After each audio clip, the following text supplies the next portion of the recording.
Advani. Advani is almost, the byword for BJP. But what happened to that grand old man? Is the most unhappy person today, only because of Modi. Sushma Swaraj, Murli Manohar Joshi जैसे नेता आडवाणी का हश्र देखकर भारी मन के साथ मोदी के मुरीद बन चुके हैं। विश्व हिंदू परिषद के फायर ब्रांड नेता प्रवीण तोगड़िया गुजरात में मोदी से भिड़ने की कीमत आज तक चुका रहे हैं। मोदी जी का स्वागत करेंगे। मोदी पर तानाशाही पार्टी से बाहर भी चलाने के आरोप हैं। नोबेल पुरस्कार विजेता अर्थशास्त्री अमर्त्य सेन ने मोदी की मुखालफत की तो सोशल मीडिया पर मोदी की सेना ने उनके खिलाफ एक मुहिम छेड़ दी। कुछ बीजेपी नेताओं ने तो अमर्त्य सेन को भारत से बाहर जाने की भी सलाह दी।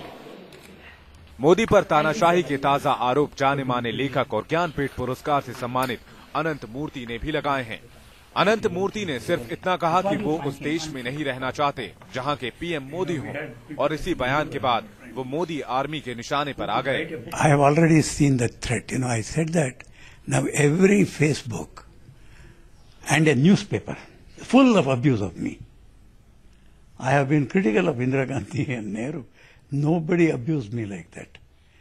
If I say something and I am abused so much by a gang of people, imagine when they are in power, what will happen to us. अपनी इस टिप्पणी के लिए अनंत मूर्ति को भारी कीमत चुकानी पड़ रही है। I wouldn't like to live in a country where Modi is the Prime Minister. Modi पर जहां कई बड़े नेताओं को साइडलाइन करने का आरोप है, वहीं उन पर आरोप अपने कुछ चहेते नेताओं को प्रमोट करने का भी है, जिसके सबसे बड़े उदाहरण हैं अमित शाह, जिन्हें यूपी जैसे बड़े राज्य का प्रभारी बनाया गया है। मोदी जो भी हासिल करना चाहते हैं उसे पाकर ही रहते हैं, भले ही उसके लिए उन्हें कोई भी रास्ता अख्तियार करना पड़े। मोदी हर उस बाधा को गिरा देते हैं जो उनके और सफलता के बीच में खड़ी हो। मोदी के विरोधी इसे उनकी तानाशाही भी कहते हैं। Team news nation. इसमें कोई शक नहीं है कि विजय जी और प्रेम जी दोनों इस पूरे मुद्दे पर अपनी राय रखना चाहते होंगे, लेकिन सबसे पहले विजय जी मैं आपसे बस एक ही बात पूछूंगा। सुधींद्र कुलकर्णी जो कि बीजेपी से बहुत करीबी रिश्ता उनका रहा है, आइडियलॉग की तरह रहे हैं, जब उनका भी ये कहना था कि जो आदमी आज पार्टी तोड़ रहा है कल को देश तोड़ेगा, क्या कहेंगे आप इस पर? देखिए, ये सुधींद्र कुलकर्णी जी के बारे में सबको पता है। वो हमारी पार्टी में आए गए और मुख्य रूप से वो किस विचारधारा के थे ये भी उनको पता है जी। ऐसे लोगों को हम लोग बहुत ऑथेंटिक नहीं मानते हैं। ये लोग कभी भी कुछ भी बोल सकते हैं और उनको महत्व भी नहीं दिया जाता है।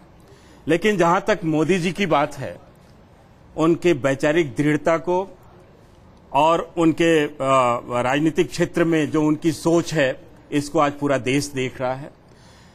उनकी एक भावना है कि वो एक गौरवशाली भारत का निर्माण करना चाहते हैं, एक वैभवशाली भारत का निर्माण करना चाहते हैं, उस भारत का निर्माण करना चाहते हैं जिसे सैकड़ों साल से रौंद दिया गया है, उस भारत को खड़ा करना चाहते हैं। ये सोच इतनी कड़ी है कि लोग उन्हें डिक्टेटर समझने लगे।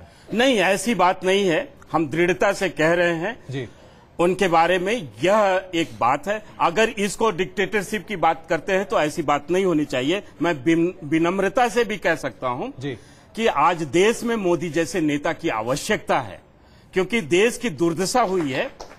हम लोग विदेशों में गए जाते हैं, वहां देश के बारे में जो छवि बनाई गई है इतना ही कहना आपकी पार्टी के लिए बहुत है कि मोदी जैसे नेतृत्व की आज आवश्यकता है। प्रेम जी, आपकी एक छोटी टिप्पणी इस पर, क्या मोदी आपके हिसाब से डिक्टेटर हैं या फिर वो इतने जरूरी हैं इस देश के लिए कि आज उनके जैसे व्यक्तित्व की जरूरत है? मुझे लगता है सुधींद्र कुलकर्णी के वैचारिक बयान पर मुझे कुछ कहना चाहिए। सुधींद्र कुलकर्णी को मोहम्मद अली जिन्ना सेकुलर नजर आते हैं और नरेंद्र मोदी विभाजनकारी नजर आते हैं। इसी से उनका दिमागी दिवालियापन स्पष्ट होता है। नरेंद्र मोदी जो है, उन्होंने निश्चित तौर पर गुजरात का जिस तरह से विकास किया है, सुशासन दिया है, और जो लोग उनको कह रहे हैं कि ये सांप्रदायिक है, फिर तो राजीव गांधी भी सांप्रदायिक है, सत्यनारायण सिन्हा भी सांप्रदायिक है, सुधाकर राव नाइक सांप्रदायिक। चलिए, सांप्रदायिकता का मसला हम दरअसल निपटा चुके हैं प्रेम जी, उसका जो लेकिन आप ये बताइए कि क्या आप नरेंद्र मोदी को डिक्टेटर मानते हैं? सांप्रदायिक है, लेकिन गुजरात का उन्होंने जिस तरह से विकास किया है, इस आधार पर उनको सेकुलर भी मानना चाहिए और इस देश के विकास की नैया को पार करने चलिए। में कामयाब व्यक्ति के रूप में देखा जाना चाहिए। चलिए, आपने विकास की बात की तो आइए अब हम विकास की ही बात कर लेते हैं। एक अगली रिपोर्ट आपके सामने पेश करते हैं।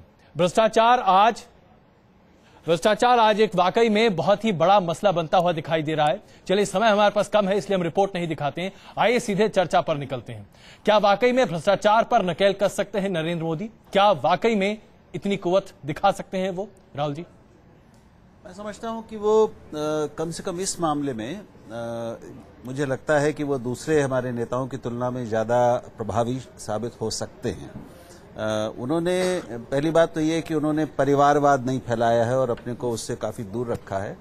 और गुजरात के बारे में आप जो भी कहें, आप उसके विकास के दावों को सही माने, गलत माने, बढ़ा हुआ माने, लेकिन गुजरात जाने के बाद लौटकर हर व्यक्ति का एक आपको ये अनुभव मिलता है, और उद्योगपतियों का भी और सामान्य लोगों का भी, कि वहां पर अपेक्षाकृत भ्रष्टाचार कम है। वहां की नौकरशाही अपेक्षाकृत ज्यादा मददगार है और पारदर्शी है और काम करती है। तो कुछ बिल्कुल उनको नकारना और बिल्कुल राक्षस की तरह पेश करना ये बिल्कुल गलत बात होगी। तो प्रशासनिक क्षमता में, सख्ती में, भेदभाव कम से कम इस तरह के कम करने में और भ्रष्टाचार को कम रखने में सब कुछ सापेक्ष है। जी। उसमें मैं समझता हूं कि वो दूसरे हमारे अधिकांश मुख्यमंत्रियों से बेहतर साबित होंगे। पुनिया साहब, आपकी एक छोटी सी प्रतिक्रिया इस पर चाहिए होगी, क्योंकि राहुल देव की ये टिप्पणी अपने आप में बहुत कुछ कह जाती है और खास करके आपके लिए बहुत चिंता का विषय बन सकती है। देखिए, भ्रष्टाचार खत्म होना चाहिए और इसमें कोई समझौता नहीं है। भ्रष्टाचार मुक्त प्रशासन होना चाहिए जी। अगर नरेंद्र मोदी ने इस सिलसिले में काम किया है तो क्या वो अकेले ऐसे व्यक्ति हैं जो इन्होंने ऐसा काम किया है? क्या मध्य प्रदेश में शिवराज सिंह चौहान है वो नहीं है? या दिल्ली में शीला दीक्षित जी क्या उसमें नहीं है? नहीं, माफ कीजिएगा, शीला जी अनेक ऐसे राज्य हैं जहां पर पुनिया साहब थोड़ा सा रॉन्ग फुटिंग पे आ गए आप भ्रष्टाचार की बात कर रहे हैं। आप तो भ्रष्टाचार के मसीहा हैं। अरे क्या बात करते हैं? क्या भाषा? क्या घोटालों की कमी है हुई? आपको पता नहीं? क्या घोटालों का सीरियल आपने नहीं दिखलाया है क्या देश को? अभी बैठाने जा रहे हैं। क्या घोटालों का सीरियल देश को आपने नहीं दिखलाया है क्या? को अपनी गोदी में बैठाने जा रहे हैं। क्या वो बहुत ईमानदार आदमी है? क्या बात करते हैं? पुनिया साहब, मैं एक बात पुनिया साहब में नहीं, मैं आपको एक बात की दाद दूंगा कि नरेंद्र मोदी के बाद आपको बीजेपी शासित राज्य की जेल भेजा। चलिए, बहुत आज जिसको आधार बना के। जी, आपने बहुत अहम बात कही। उर्मिलेश जी की एक टिप्पणी यहाँ पर लेते हैं। उर्मिलेश जी, क्या आपको लगता है कि नरेंद्र मोदी की शख्सियत वैसी है जैसा राहुल देव जी खुद बयां कर रहे हैं, जो उनका खुद का व्यक्तिगत अनुभव रहा है? मैं चाहूंगा थोड़ा समय जी। मैं राहुल जी की बड़ी इज्जत करता हूं, लेकिन मैं उनकी बात से बिल्कुल सहमत नहीं हूं। उसकी वजह यह है कि देखिए, अपने देश में जो करप्शन है उसको खत्म करने के लिए इंडिविजुअल की केवल जरूरत नहीं है कि एक इंडिविजुअल पर्सनालिटी वो काम कर सकता है। इसके लिए पूरे सिस्टम को समझना, भ्रष्टाचार के कीड़े कहां से आते हैं, क्यों आते हैं, यह समझना जरूरी है। आपको नहीं मालूम शायद, या हम भूल रहे हैं यहां बहुत सारे लोग, कि गुजरात के बारे में कैग की रिपोर्ट आ चुकी है। उस रिपोर्ट में गुजरात के प्रशासन के बारे में क्या टिप्पणियां हैं, ये देखने की बात है। दूसरी बात कि आदरणीय नरेंद्र मोदी जी ने जो गुजरात का विकास किया है, भ्रष्टाचार मुक्त प्रशासन की बात है। आप जरा ये देखिए कि उनके बनने से पहले जो मुख्यमंत्री थे, बीजेपी के या कांग्रेस के, उनके दौरान गुजरात कितना विकसित था। जिस वक्त देश के अन्य राज्यों की ग्रोथ रेट 3 से लेकर 6 के बीच चल रही थी, उस वक्त उसकी 8 या 9% थी। एक सेकंड, लेट मी कंक्लूड। तीसरी बात यह है कि देखिए, आज नरेंद्र मोदी की जो राजनीतिक शख्सियत बढ़ी है इस देश में, बहुत सारे अच्छे बीजेपी के अन्य नेताओं के मुकाबले, उसमें 2 चीजों का रोल है। एक तो कारपोरेट, जो उनको मैसिव सपोर्ट है, और ये जानते हैं इस देश के लोग कि कैसे इस देश को कारपोरेट ने लूटा है, और आम आदमी की जो नहीं, पूरे देश का सपोर्ट जी, वो पता चलेगा 2014 में। वो अभी हम नहीं कह सकते, भविष्यवाणी हम नहीं कर सकते। ये क्यों नहीं कह सकते? मैं कोई पॉलिटिशियन नहीं हूं कि मुझसे आप देश के नौजवान देखिए मोदी ऐसा जी है, के लिए ऐसा है, फेसबुक खड़े हैं, पर उनका इंतजार कर रहे हैं। देखिए ऐसा है, वर्चुअल स्पेस पे अगर बहुत सारी छायाएं दिख रही हैं, बहुत सारी इबारतें दिख रही हैं, वो इस देश की जनतंत्र की माटी में भी कमलेश जी, आप चलिए तो कहना वरिष्ठ कठिन है। पत्रकार है। देखिए अगर आप इस प्रकार की बातें एक तरफा बातें करेंगे। विजय जी, मैं पॉलिटिशियन नहीं हूं, मुझे एक वाक्य में अपनी बात समेटने दें। देखिए मैं ये कह रहा हूं कि जो आप उदाहरण देखिए कि आज नरेंद्र मोदी के साथ इस देश में उनके ही एजेंडे पर कितने लोग, कितनी पार्टियां यूनाइट होने को तैयार हैं। उन्होंने बीजेपी को 1988 से पहले की स्थिति में डाल दिया है। ये क्या करप्शन के खिलाफ